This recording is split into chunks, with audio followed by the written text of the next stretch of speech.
आज हम इस वीडियो में डिस्कस करेंगे blood and it's component. So blood is a connective tissues which play important role of carrier for various substance in body. For example, oxygen, carbon dioxide, various soluble minerals, ions. आप diagram में देख सकते हैं ये blood flow करता है blood vessel में. इसमें डिफरेंट कंपोनेंट्स प्रेजेंट है. So they are basically divided into two main components category: solid component cellular, liquid component एसेलुलर.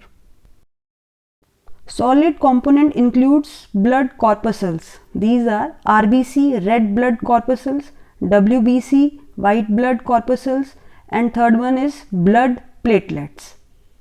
So, इस इमेज में आप देख सकते हैं जो रेड कलर स्ट्रक्चर है, that is red blood cells. ठीक है, these are RBC, red blood corpuscles. They carries oxygen and carbon dioxide. Respiration में हमने डिस्कस किया था how it carries oxygen and carbon dioxide. RBC are red in color because of presence of hemoglobin, and RBC do not have nucleus.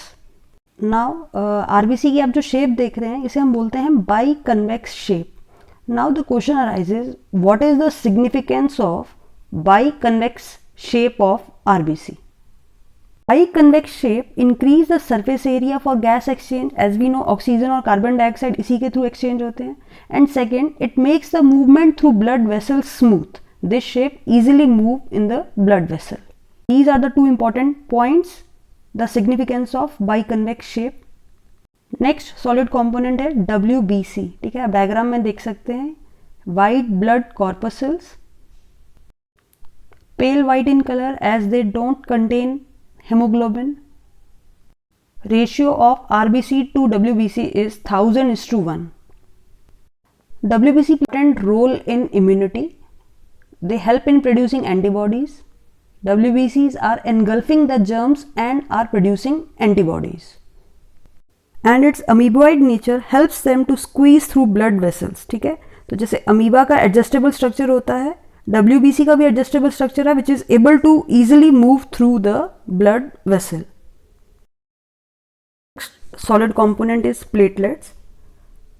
So platelets are responsible for blood coagulation. ठीक है, जैसे ही हमारा blood flow, कोई cut लग जाए, blood flow होता है और एक टाइम के बाद वो रुक जाता है.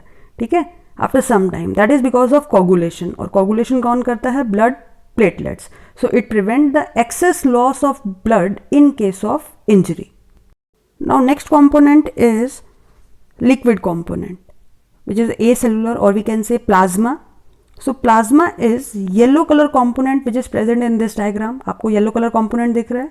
ठीक है, इसमें सभी red blood cells, white blood cells and platelets float कर रहे हैं. So it is called matrix of blood, which contain 90% water. इसमें 90% water है and 10% is the plasma.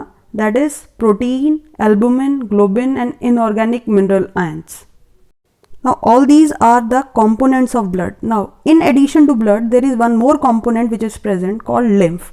ठीक है, आप जैसे डायग्राम में देख सकते हैं रेड और ब्लू में प्योर एंड इम्प्योर ब्लड है. ठीक है, देन पिंक में बीच में ब्लड कैपिलरीज हैं. इसके अराउंड एक ये ग्रीन कलर का मीडियम डक्ट है ग्रीन कलर की, जिसमें एक येलो कलर फ्लूइड फ्लो करता है. ठीक है, आप यहाँ पे इंटरस्टिशियल फ्लूइड देख रहे हैं जो ग्लोब्यूल से बने हुए हैं, ब्लड कैपिलरीज हैं. इन सबको सराउंड करता हुए ये ग्रीन कैपिलरीज का सिस्टम है जिसको हम लिम्फेटिक कैपिलरीज बोलते हैं. जो फ्लूइड इसमें फ्लो करता है उसको हम लिम्फ बोलते हैं. So we can say lymph is a yellowish fluid escape from the blood capillaries into the intracellular space. That is blood में से येलो कंपोनेंट बाहर निकल गया, इंट्रासेलुलर स्पेस में गया, वहाँ ऑलरेडी ये लिम्फ प्रेजेंट था जिसमें ये अब फ्लो करेगा. ठीक है, lymphatic capillaries present थी. Now this lymph is contain less amount of protein in comparison to that of blood. It flow from tissue to heart, tissues to heart ये move करता है.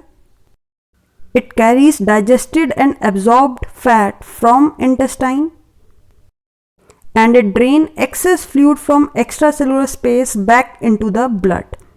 ठीक है, तो ये कनेक्शन है एक तरह से ब्लड और इंटरसेलुलर स्पेस के बीच में.